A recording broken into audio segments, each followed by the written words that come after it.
মৃত ব্যক্তির জন্য শোক বিলাপ। রাসূলে কারীম সাল্লাল্লাহু আলাইহি ওয়াসাল্লাম ইরশাদ করেন, যে ব্যক্তি বিপদ আপদে ধৈর্য ধারণ করে না, বরং নিজ বস্ত্র ছিঁড়ে ফেলে কিংবা নিজ বুকে আঘাত করে, সে ব্যক্তি যেন তার তীর ও বর্শা নিয়ে আল্লাহ পাকের সাথে যুদ্ধে লিপ্ত হয়। নাউজুবিল্লাহ।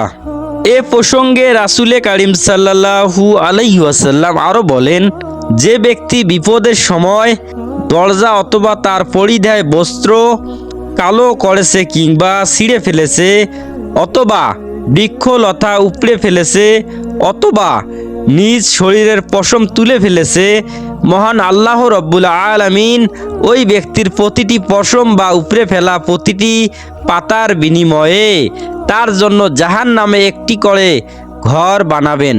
নাউজুবিল্লাহ। এটা হবে তার জন্য আল্লাহর সাথে কাউকে অংশীদার সাব্যস্ত করা এবং 70 জন নবীর হত্যার দায়ে দোষী হিসাবে সাব্যস্তের মতো।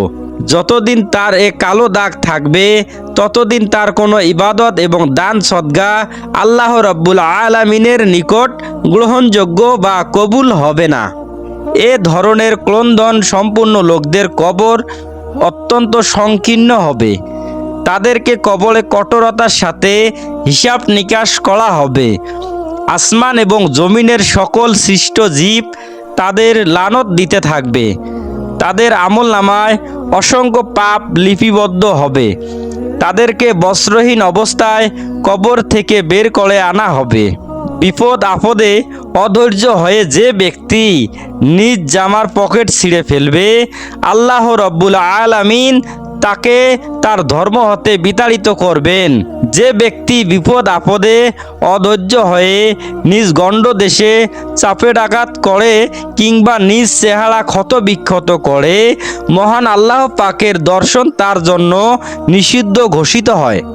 রাসূলে কারীম সাল্লাল্লাহু আলাইহি ওয়াসাল্লাম বলেন, কেউ যদি মৃত ব্যক্তির ঘরে উচ্চ স্বরে কাঁদতে কাঁদতে প্রবেশ করে, তাহলে হযরত আজরাইল আলাইহিস সালাম সে ঘরের দরজায় দাঁড়িয়ে ঘোষণা দেন, হে মানবকুল, তোমরা এরকম আচরণ করছো কেন? আমি তো তোমাদের কারো ধন দৌলত ধন সম্পদ নষ্ট করিনি কিংবা কারোর সাথে অন্যায় বা খারাপ আচরণ করিনি। তোমরা যদি আমার কোনো কাজে অসন্তুষ্ট হয়ে থাকো তবে তোমরা শুনে রাখো, আমি আল্লাহর নির্দেশ পালনকারী তার একজন দাস মাত্র। আর যদি তোমরা মৃত ব্যক্তির জন্য কান্নাকাটি করো তবে সে নিরুপায়, কিন্তু যদি আল্লাহ পাকের নির্দেশ কার্যকারী হওয়ায় কাঁদো তবে তোমরা আল্লাহ তাআলার কৃতজ্ঞতা প্রকাশ থেকে বঞ্চিত হয়ে তার সাথে কুফরি করছো। মহান আল্লাহর শপথ, আমি অবশ্যই তোমাদের নিকট আসব, তোমরা কেউই আমার নিকট থেকে রেহাই পাবে না। কোনো মৃত ব্যক্তির জন্য উচ্চ স্বরে চিৎকার করে কান্নাকাটি করা হারাম। নিচু স্বরে কান্নাকাটিতে কোনো দোষ নেই, তবে ধৈর্য ধারণ করে থাকা সর্ব উত্তম। এ প্রসঙ্গে মহান আল্লাহ রব্বুল আলামিন ঘোষণা করেন, অবশ্যই ধৈর্যশীলদের অসংখ্য প্রতিদান দেওয়া হবে। বিপদে সবর করে রহে যেই জন, অবশ্য অশেষ নেকি লবে সেই জন। আল্লাহর রাসূল সাল্লাল্লাহু আলাইহি ওয়াসাল্লাম বলেন, যারা উচ্চ স্বরে কাঁদে তারা তাদের সহযোগী, শ্রবণকারী এবং নিকটবর্তী সকলকেই আল্লাহ পাক তার সকল ফেরেশতা ও মানুষেরা অভিশাপ দেয়। বর্ণিত আছে, হযরত ইমাম হাসান রাদিয়াল্লাহু তাআলা আনহু এর মৃত্যুর পর তার স্ত্রী 1 বছরকাল তার কবরের পাশে থাকেন। 1 বছর পর তিনি তার তাঁবু গোটাচ্ছিলেন, তখন পাশের কবর থেকে আওয়াজ এলো, হে, যাকে তুমি হারিয়েছো তাকে কি তুমি ফেরত পেয়েছো? পবিত্র হাদিস শরীফে আরও বর্ণিত আছে, রাসূলে পাক সাল্লাল্লাহু আলাইহি ওয়াসাল্লাম এর প্রাণপ্রিয় পুত্র হযরত ইব্রাহিম আলাইহিস সালামের মৃত্যু হলে নবীজির গুণ্ডদেশ বেয়ে অশ্রু ধারা প্রবাহিত হতে দেখে হযরত আব্দুর রহমান ইবনে আওফ রাদিয়াল্লাহু তাআলা আনহু আরজ করলেন, ইয়া রাসূলুল্লাহ, আপনি তো আমাদের এরকম করতে বারণ করিয়েছেন।